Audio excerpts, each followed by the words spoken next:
and then that's the key, is keeping it fluid. In some ways we try to have some structure, but in some ways we try to keep space for, how it's just going to fit our family in that season. So it doesn't feel like, I think sometimes too much structure, at least for our personalities, it feels like we have a benchmark that we have to hit. And if we don't hit it, we're falling short. And that's a pressure that we don't need. The reality is yes, life is busier as an entrepreneur and, having a family.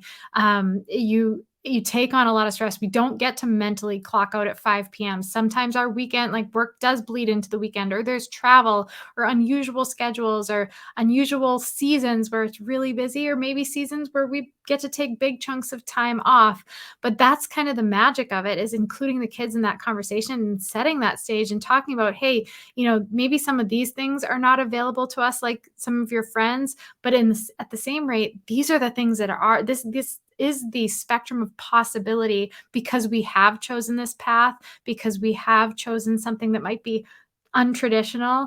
And here are the benefits for you if you want to come along for this ride with us. And remembering too, we don't get to say like, oh, like I hear this a lot, like, what are your business goals? And then what are your family goals?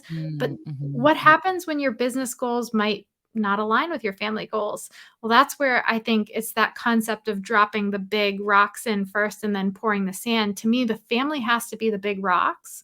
Those conversations around what's going on in the family in this season. What do we want? How do we want to feel? What are our values? What are our virtues? What are we rooted in and grounded in now and forever? And then building the business around that to support those rocks. So being smart and strategic about how you build and scale, but also doing it on your own timeline, not compared to that person on Instagram who maybe doesn't have kids or has one kid or has a full-time nanny or whatever it might be, and figuring out those rhythms as a family. And the family has to be that hub. And that's kind of like the heartbeat of our work, is that I've worked with really elite entrepreneurs for over a decade, serving them in business scaling. And there came this point where I was like, man, am I doing some of these people a detriment, like a disservice? Because I'm helping them scale and grow, but I'm not asking about what's going on at home. And I'm not challenging them to show up better in their marriage. And I'm not pushing them to be more present as a parent. I need to integrate these worlds so that their success in business actually feels good, and they don't constantly have to feel like they're chasing and wondering why it doesn't feel satisfying. It's because you're dropping the ball on the most important thing in your life, so that's why that shift happened for us, where we went from just strategy and business to strategy in the whole picture. And ultimately what we found was the business successes got even bigger and brighter and more beneficial for the people that we served. And that's the whole concept of like even sharing business is ministry, ministry is business, right? Is people, like you said, they kind of feel split. We often use the word like siloed, where like you are siloed in your faith, you're siloed in your finances, which is generally associated to the business work. You're siloed in your health journey, you're siloed in your family journey, and so on and so forth. And we stand in the center of that at certain times, and we're like spinning, like, holy cow, how am I going to do all of these things? How am I going to keep the balance? And I just don't believe in balance. So that wipes that off the table. But you mentioned like the juggling balls, and then some of them are going to fall and they're going to break. And I don't like the concept that I can't live in alignment today, and that alignment today might look really different tomorrow. And that's okay. That's that fluidity that you're speaking to.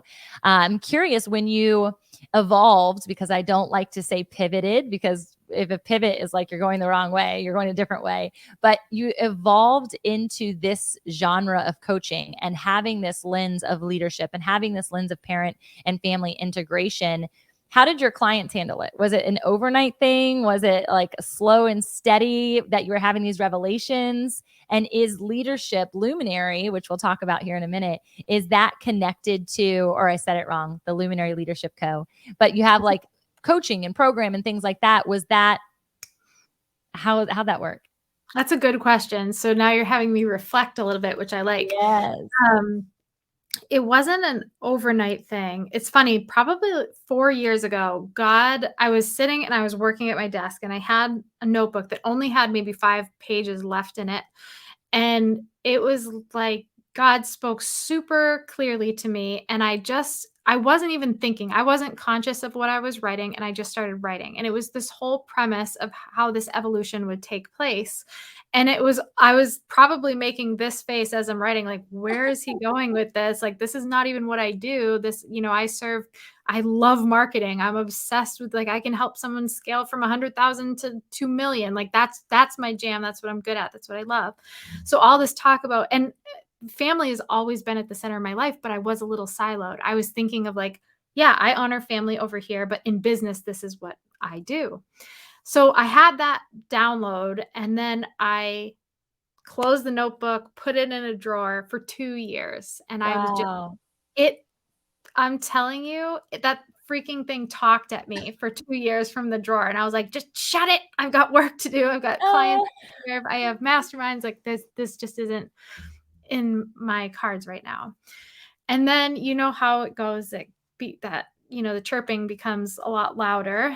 And I started to just allow myself to speak about it a little bit more in the communities that I served or with my clients. And what I found naturally, I tend to attract people with those family values that crave that too. It's just like I live enough by my values that I tend to attract people that would resonate with this message.